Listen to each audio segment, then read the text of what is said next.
2025 Cherry Blossom 10 miler. This race is going to cover the 10 miler. Specifically, there will be a couple things with the 5K, but primarily we are going to be talking about the 10-mile race for the 2025 edition. Before we get rolling here, if you do like what you see, make sure you like, subscribe, all that good stuff. Also, if you are interested in coaching, please reach out in the links below. Happily to talk to you individually on this course or courses thereafter for our 2025 campaign. So, without further ado, let's dive into the festivities here. So this is the web page here. Make sure you head over to the race weekend page. That will have a drop down of this of these things here. First thing that we're going to get into is the technology. So the technology, they do have an app which is really useful, especially on the days leading up to and on race day. Days leading up to the race, they're going to have things like the expo map, things like that, the staging areas, pretty much all the questions that you have, the major ones are going to be answered on the app, which is super cool. Leaderboards for the men and the women, live tracking for athletes, maps. They specifically say staging areas, road closures, kids course. So a lot of stuff that you really need. Results after the race, it's a really big one. And the another huge one is the race weekend schedule. And that's all listed on the app itself. So make sure you head over to the app, download it. This is an example of what it will look like on race day. And again, can't recommend it enough. Uh, Going to the medical stuff really fast. Make sure you do head over here. They do a really good job here. Medical instructions are listed there. Infectious diseases. If you have a fever or an infectious disease, obviously do not race. Do not infect others. There's a large population racing on this 10-mile race. I believe it's about 15K. So you definitely want to be safe. Preparation and safety. Make sure you've trained adequately for this. Temperature and humidity. What they do is a flag system. The black flags are an extreme risk, the red flags are a high risk, yellow is a moderate risk, and the green is a low risk of temperature and humidity related issues.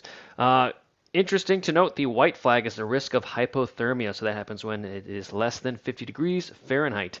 So they recommend wearing multiple layers there, and you can read up on the other flags right there, and this is in the medical section here. Air quality, again, it's April. You might experience some irritation in the eyes, nose, throat, pollen. Just make sure you plan accordingly on that. They also talk about prevention of physical problems, fluid replenishment, recognition of those physical problems, and location of medicated or medical facilities. I believe aid stations are on mile 2.5, 4.25, 6 miles, and 7.75, 8.85, and then at the finish as well. So you can definitely read more about that. But here, getting to the race. Really good information here, especially these links right here, and they definitely list those throughout their website as well, so you shouldn't have any trouble or issues finding those either. But getting to the race, a lot of athletes in the DMV really rely on the Metro, and it might be a little early for you to catch the Metro on race day. They also say that um, the Metro usually opens a little too late on Sundays to get to that race. They might open it early, so make sure you are keeping track of that ahead of time. And if they're not, you're just going to have to find other options to get to the race. Hypothetically, if they do open it, and allow runners to get there. The closest metro station to the finish line is the Smithsonian Station on the blue, orange, and silver.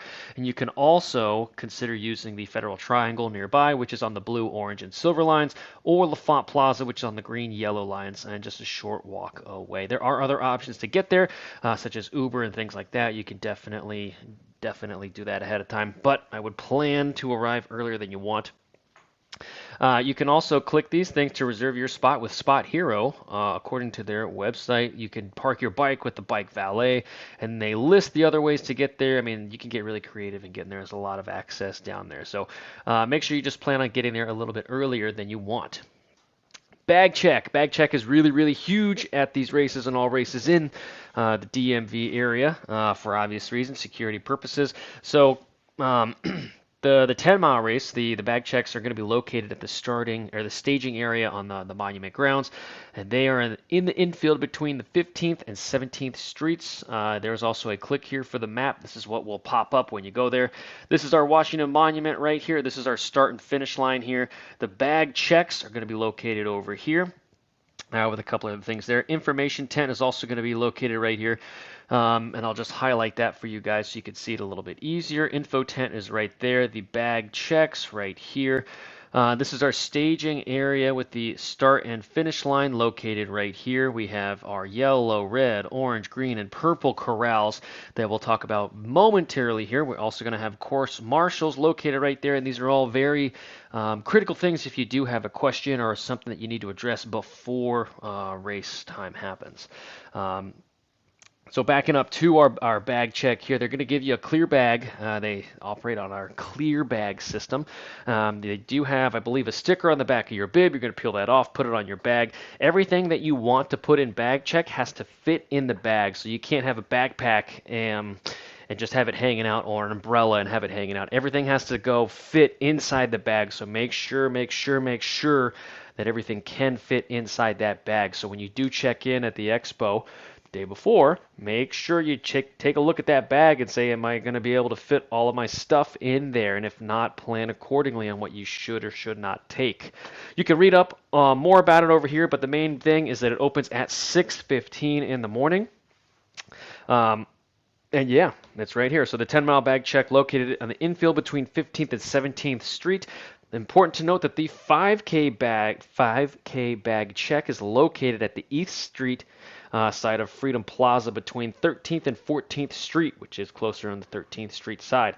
That opens an hour later at 7:15, and their race starts at 9:15. The 10-miler starts at 7:30 a.m. So plan accordingly. Don't use the wrong one. Right, so that's our bag check. Next important area that you need to definitely visit, at least, and just take a couple of clicks through, is the race maps page. They have the 2025 5K 10-mile course up here. They have the 24 Expo map and the flow map of the outside and inside. So I would take a look at that. Chances are it's probably going to be very similar to last year for the Expo, the 10-mile course. There's a little bit of a difference this year, which I like, and we'll talk about in a quick second. And you can take a look at some of the other things that they've done in the years past, and you can get a good sense of what's going to happen on race day. And if it's not the exact same thing, it's just going to be slightly different. So very, very, very, this is one of the best pages on their website in terms of information getting. This is our course map. This is the start-finish area here. You're going to start off and you're going to take a right-hand turn and go up over the bridge, around the monument, back down. And you're going to loop all the way back up to Virginia Ave, new section here. Alert, this is the new section. Usually turnaround happened a little earlier, but this year it's happening way up there. Once you hit the Virginia Ave, you are looping back down. You're going to dipsy-do back through the main Ave right here, and then you're going to head out through Haynes Point, wrapping around, and then you're going to be finishing over there. This is a new section as well because we extended up to the Virginia Ave. We are not going so far down here and doing a turnaround and then back up. We're just getting through here, and then we're going back out towards that start-finish line before we head out to Haynes Point. So this is what it looks like, and I'll zoom out a little bit for you. This is what it looks like profile elevation wise. This is about 190 feet of elevation, but that is incorrect. And we'll dish about that in 1 second here. Let's keep rolling on some of the other things that we need to address before the race. So this is the start and course here. This is the page on their page. Porta potties, they list that they have a million porta johns. They specifically state that they're going to have over 200 throughout the staging area for the 10-mile race. So there's really no excuse to relieve yourself outside of those 200 porta johns. That's one of the things they mentioned a couple of times. So please don't do that. Please don't get a charge before your race. They're also going to have a couple of aid stations out there, 5 to be exact. And they are the exact distance markers that we set out earlier: 2.25, 4 miles, 6 miles, 7.5 miles, and 8.75. At these staging areas, they are going to have medical services, porta-johns, water, and importantly, Gatorade Endurance Formula. They're not going to have any goose jails or anything like that they've listed thus far. If that was going to change, the chances are they would email it to you and just let you know in the weeks prior. And your inbox is probably going to start to get peppered here and there with race-specific information. They want everybody to know what's going on at all times. Your bib number has to be on the front of your shirt or shorts. Start times for a 10 miler. There will be a special start for about 30 elite women. That's going to happen at 7:18 on Sunday. The wheelchair race is going to happen 10 minutes after that at 7:28, and the first wave of the 10-mile race is going to start at 7:30. Final wave kicks off at 7:55. Remember, you do have a 2-hour and 20-minute window to finish that race. Um, the 10-mile starting line will close at 8 a.m. sharp. No one will be allowed to start the race after that time. So that is your cutoff line for my runners that are in the back. They do have a wave start list right here, and we're going to talk about that pretty soon here. They do have a pace groups that you can click here. If you are interested in running with a pace group, definitely click that link. Find more information about that. The course is a certified USATF course, and the certification designation is right there. They are going to have digital clocks every mile, water available at the start, Gatorade endurance formula available on course and aid stations at the places that we listed earlier. There's also going to be water available at the finish line. Teams are going to be scored, so if you are in a team, make sure you head over to your team manager and figure out how you can maximize your points, because you can get a reward for it, prize money. Um, all right, and that's pretty much it. I mean, they talk about cheating post race, but you can kind of all dive into that. The big thing, that's the last big thing on this page, is drug testing. So, not unheard of here. They do drug tests, so just plan on getting tested if you are an elite performer or if your name gets pulled out at a random hat. Prize money and awards. This is our prize money this year for the 25 international prize structure. First place men and women get 6K, rolls down to 10th for each of them get 200. U.S. prize structure, the men and the women for first get 10, when the 10th person gets 200 each. Rhodes Scholars, first place for each gets 750, and the 25 time bonuses for U.S. Athletes. For men sub 46 minutes, you're eligible for a first place time bonus of 1K. Women sub 52 is 1K as well. If you do get a record, a world record will net you 5K for the men and the women. Pretty cool. An event record will net you 3K apiece. Last one that I touched upon earlier is our 2025 team prize structure. First place, first local is men, $1,000, women another $1,000. So if you're on a team, check that out. So that's our prize money here, and on to the wave starts here. We break this down. We're going to skip over this because the color of your bib is it's not your bib number. That determines your starting corral. So you can have definitely a low number, but you be in the last corral. So the color of your bib is the designation for what corral you are in, not the number. 10-mile corrals, they are going to be broken up into a couple different ones. That yellow corral is going to be broken into 3 sections, so subsections in there with the elite runners and the seated women that we talked about earlier. The red corral, those are going to be, that's the next one, and it's blue, then it's orange, and it's green, then it's purple. Purple is the final one, and the timeline for the 10-mile corrals are as follows. 6:45, you can start to enter that 10-mile corral. 7:18 is the advanced or elite women. The 7:29, which is a different 1 minute later than they listed earlier. 7:29 is the wheelchair competitors start, and the 7:30 is the elite men and the first wave start, that yellow wave. All that's yellow wave for the men and the women. They're going to depart in approximately 3 to 7 minute intervals. 7:34, 10 is the red wave. That's going to be that time for there. The next one is our 7:39. That is the blue start. Orange wave 7:45. Green wave corral is 7:50. Purple is 7:55. 8 a.m. start line is sealed off. No more people are there. And then the 10:18 access to that 10-mile finish line is sealed with barricades at the intersection of 15th and Independence Ave. 10:20 race timing stops. So you do have a hard cutoff there. That's our wave start. And this is our schedule of the race weekend here. Probably should have talked about this earlier, but nonetheless, we are here. All right, so Friday, we have the National Building Museum. The expo is open 2 to 8 p.m. At the National Building Museum. Pack and pick it for the 10 mile. Closes at 7:45, so that's just 15 minutes beforehand. Saturday, April 5th, that is moving day for everyone. Expo opens 9 to 5, and that is at the same spot, National Building Museum. And the pack and pickup closes at 4:45, again, 15 minutes before the expo closes. All right.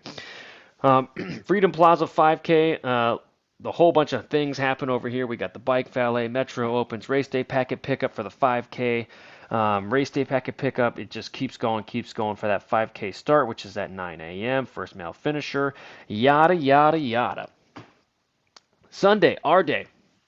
6 a.m. Bike Valet opens. 10-mile bag check is at 6:15, and the corrals open at that 6:45. The Navy Color Guard presents 7:13. Singing of the national anthem happens exactly 1 minute afterwards, and 7:18 advanced start for our elite women. Wheelchair and duo racers start at 7:28 with the waves that we just listed after that. And that's pretty much it. Random awards start at 10 a.m. Formal awards, they begin at 10:15, and the 10-mile course closes, except for that 15th Street, at 10:18 a.m.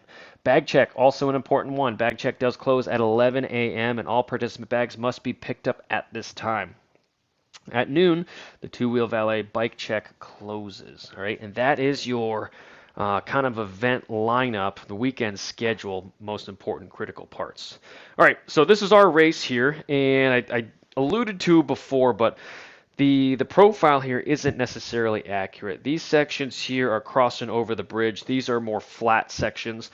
So in reality, we do have a little bit less than 190 feet of elevation gain on this course. But keep in mind, we're going to zoom in on this first section here because there's a lot going on here. For our start and finish, our staging area is here. The corrals, this is where you're going to be starting. And if you follow the orange dot, that's a little error, but you're going to go straight down here. You are going to be following this area for the start. Up until this spot, you are about a mile here before you make your right-hand turn. You are going to have a lot of people around you, so unless you're in the front, you're not going to be able to really hit your pace or stride until you get past this point, and probably not until you're coming back on the bridge. And backing it up just a little bit more for this first mile or so, depending on where you are, if you're in the front of that corral, you're going to have a little bit more space, a little bit more room to run. If you're a little bit further back in your corral, then you're going to have to be just going through the gates and going through the open areas. And a lot of athletes really, really struggle with that because they're boxed into a pace that's not their pace. It might be a little slower, it might be a little faster, depending on what happens on race day. But the main goal for this first mile is to get through this first area, about this right-hand turn, and we'll talk about that in a second. But get to this point here in a good little spot here. If you find that you're just trapped, you might have to be a little patient. Don't be afraid to weave in and out of people politely, of course. You shouldn't be pushing anybody over, but find your crew, find your spots. Don't be afraid to pick those lanes and kind of just battle through here. And the majority of people are going to be doing that anyways. So if you wait a little bit, a couple of seconds too long, that space is going to be filled by someone else, and that's just going to be a process that repeats itself over and over and over again. When we do make this right-hand turn, right where my cursor's at right there, there is a narrowing of the road again here. So if you do find that everyone is kind of spread out in wherever you are in the race, right? Once you make this right-hand turn, don't be shocked if everything kind of comes together again and you have an accordion effect again. That might slow things down at the beginning. You might open up a little bit over here. People will be flying up, going up to the bridge. Just be careful to get sucked into these games for the first couple of miles here. You are probably not going to be able to run out of these packs here. And a lot of people are going to be running out of their element here. So just be cautious and be actively monitoring your pace and your vitals and all that good stuff. Heart rate, power, cadence, steps, all of that. Just make sure you do not get caught up in the hustle and bustle of the first mile because it will sweep you up. After that here, this is the part that we talked about earlier. This part is not accurate elevation-wise. The bridge definitely doesn't dip down into the water. But everything else is accurate here. So once you hit this point here, you will be going over the bridge, and this is going to be the point where most people can start to run their pace. You know, things will be spread out enough here. You'll be able to kind of hang out with some people that are your pace, your speed, or the people that have, you know, done it a little bit better in this first mile. You will have the opportunity to kind of keep those people in your sights and just try to narrow that gap over the and back from this bridge. First time over the bridge, before you go around the little monument here, but the first time over the bridge, it's very, very common for athletes to just motor through here. Again, watch out for yourself. You are your biggest enemy up until this point of the race. As you start wrapping around, there was a little bit of a dip, and then you climb back up. You go over the bridge again. And as you're going over the bridge, you're going to start to feel things like the elements, the wind, the weather, if there is any weather out here. This is going to be where you're going to be starting to feel it. Your invincibility is going to be wearing off at about this point in time. And after you do cross the bridge, you're going to be hanging a left here away from our Lincoln Memorial, and you are going to be climbing up to the Virginia Ave road here. You do drop down after the bridge a little bit, so that will be another kind of cautionary area for most individuals, because at about 2.5 miles, you'll still be able to run a little bit above your threshold, above your race pace. Here is probably a better word. So just don't get caught up in things right here. If you have held back, that's a different story. Then you can kind of take some of these downhills and attack them a little bit more. We are 2.4 miles into the race, so just, you know, with a grain of salt. As you progress through here, again, if we were to highlight the rest of this race here, 7.8 miles left, we have 128 feet of elevation gain. Most people are going to be doing that in their sleep. Max gradient is 2.2 elevation, and that's going to be coming later on in the race. But up until, you know, for a while here, you're largely held back by yourself. So 2.5 miles into the race, then things really start heating up, and we're going to zoom in here so you can get a better gauge of things. Climbing up to Virginia Ave up here, you're going to hit up that there, and you're going to turn back around. It's going to be a soft gradient up there. Weather can definitely have an impact here depending on what's happening off of the water, right? So if it's a little bit of a colder day with the wind gusting off of the Potomac here, just be careful. Make sure you plan accordingly.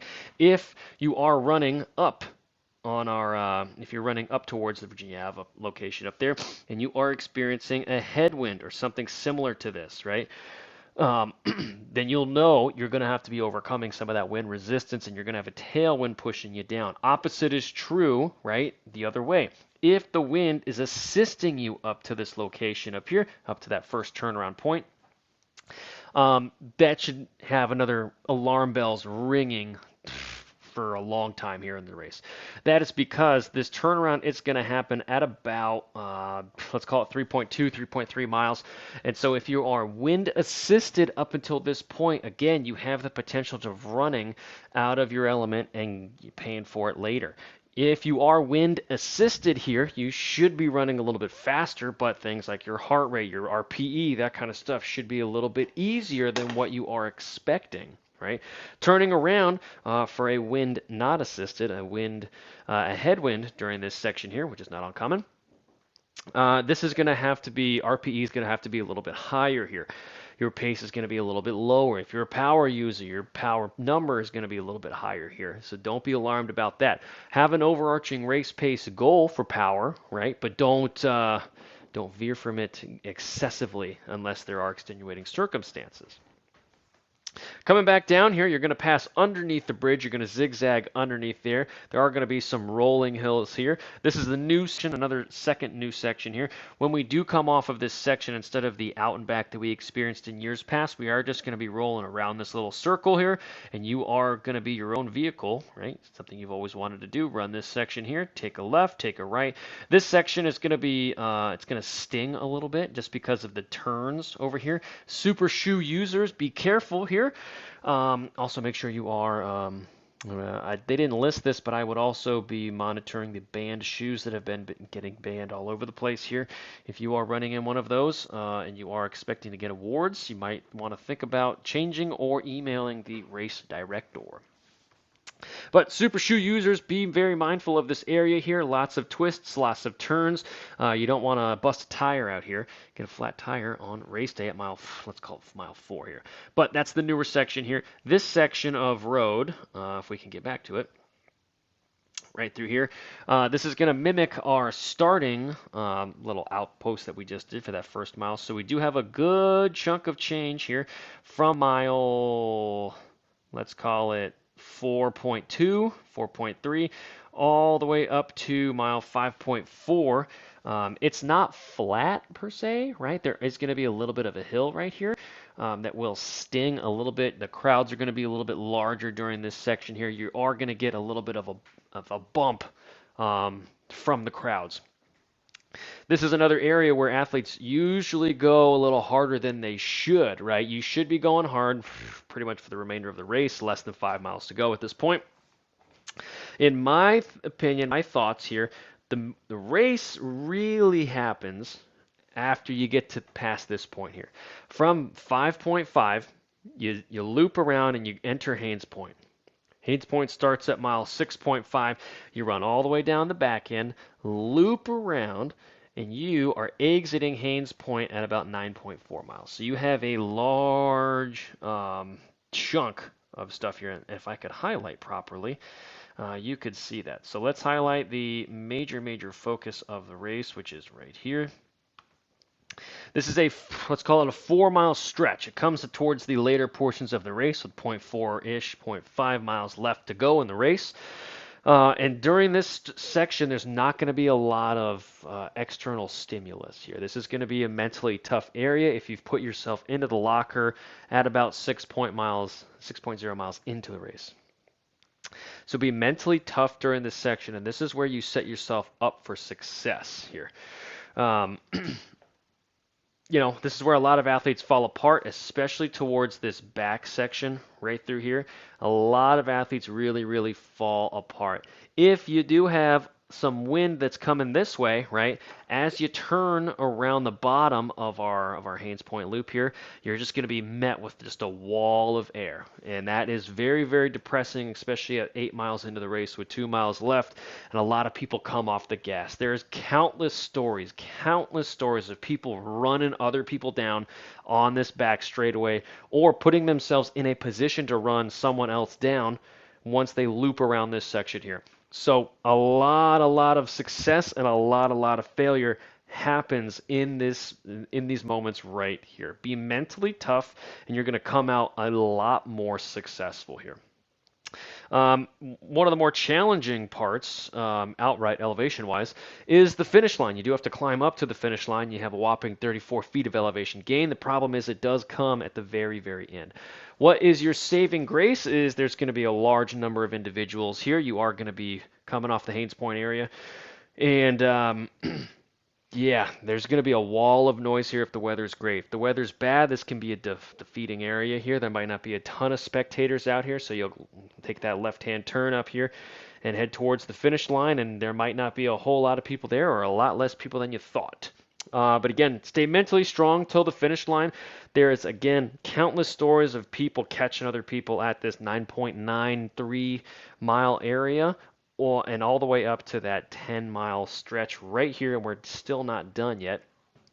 Countless stories of people getting caught here or people exploding and just falling off the rails, getting cramps, that kind of stuff, and just, yeah, lots of awesome things happening here. This is kind of the heartbreak hill of the Cherry Blossom 10-miler.